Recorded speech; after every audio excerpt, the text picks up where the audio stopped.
Hey, welcome back to my spiritual therapy. It's Miss Mocha, your spiritual therapist. So, I am finally able to finish out Leviticus. So, I'm coming back with, I think this is like part eight of the story behind the children in the wilderness. Um, from Egypt to the promised land. So they're still in the wilderness, and we have about three more chapters and it's over. So chapter 24 is basically giving us more ordinances and regulations for the children of Israel. The rest, the rest of the chapter speaks about um, a man, which is the son of an Israelite woman and an Egyptian man, and how he had a fight with another Israelite, and then he ended up doing blasphemy in the name of the Lord, and he cursed his name. And so they brought this man to Moses and then put him in custody so that, he can come before the Lord, right?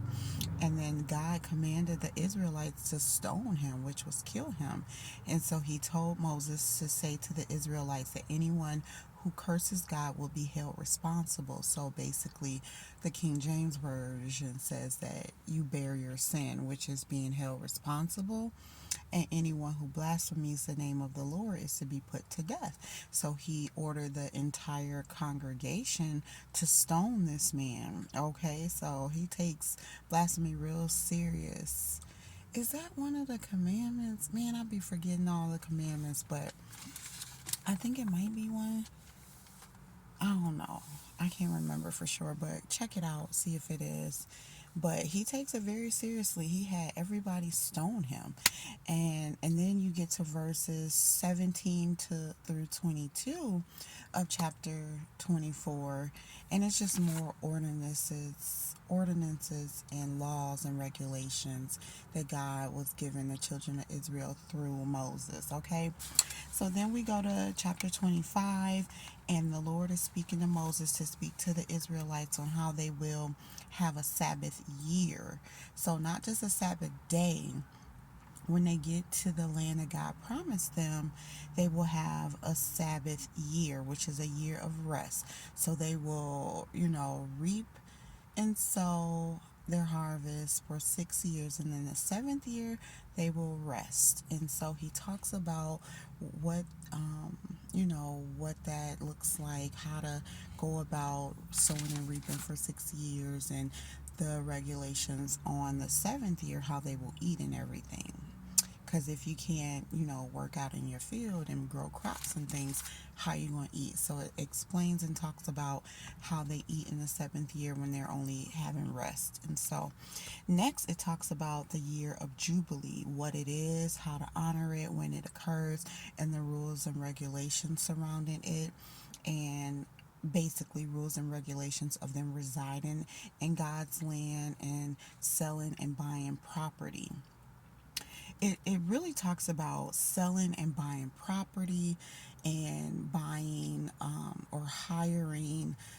They say slaves in the New International Version. In the King James Version, he calls it bond servants or bondsmen, bondswomen, bondsmaids, but it's pretty much a worker, a server. So if you're not serving God, you're serving man, or you're working for them. Just like now, and when you go get a job, you're working for someone. That's you're a servant to them, basically. So that's kind of what the deal was. So it talked about helping out a fellow Israelite if they become poor or unable to support themselves, and rules on how to handle the poor in regards to Israelites. And then it goes on to talk about laws concerning, bond servants, and how they're not slaves but hired workers and servers. And then it says that God was real specific in saying that Israelites are not to be sold as slaves or servants or bondsmaids, bondsmen or women, because they're the Lord's servants. So no one can take them as slaves or as servants and be ruthless toward them, because they're God's servants since he brought them out of the land of Egypt. Okay, so yes, that's what it said. So they should be fearing God and doing what he says and not taking Israelites as servants. But then God goes on to say that bond servants or bondsmen, bondswomen, slaves, servants, however you want to say it, they are to come from the other nations around.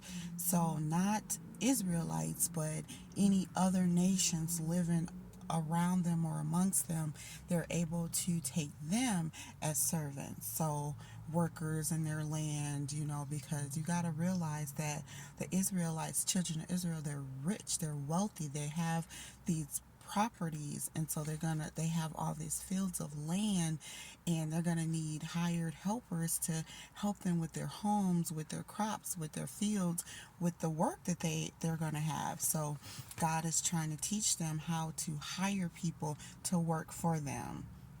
And then it's more talk of on regulations of who can be servants and how to handle the servants. So that was chapter 20. Did I say 24? 25. Yeah, that was chapter 25. Chapter 26 talks about the statutes, laws, and ordinances God made for the children of Israel and the blessings they will receive for being obedient and or the punishment they'll receive for being disobedient. So that is a chapter that you want to read. I didn't take the time to write it all down because it was really a lot. But basically, you're blessed, and he talks about the blessings that you get for following all these laws, all these rules, all these regulations. And then he'll talk about the punishment that you'll receive if you don't follow his laws, his rules, his regulations.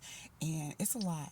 And it's very cruel. So you might want to read it, especially if you woke up being a child of Israel, like he said that I am. So this applies to us whether we're back in the day or now. It may look different, but the way he says it in the Bible is still the same. So just want to make that clear. And then chapter 27.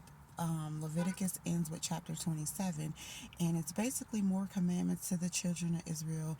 I didn't really understand it, and I kind of tried to Google it to get a better understanding, and I still didn't understand it. So I'm gonna just leave it as basically what it says. It was concerning estimates of value of people and property as well as tithes.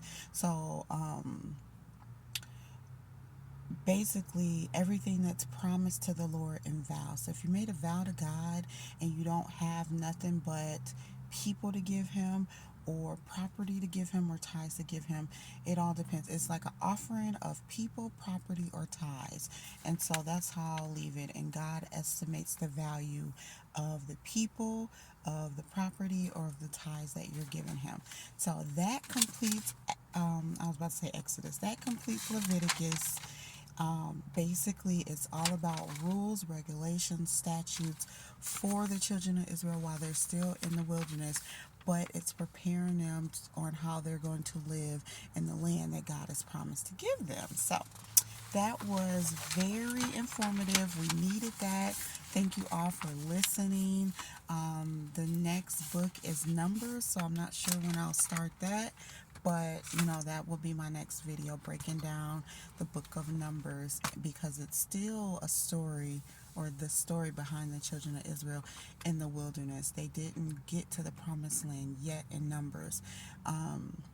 And I guess just briefly remembering it's God numbering them. So we'll dive more into it on the videos to come. So thank you for listening.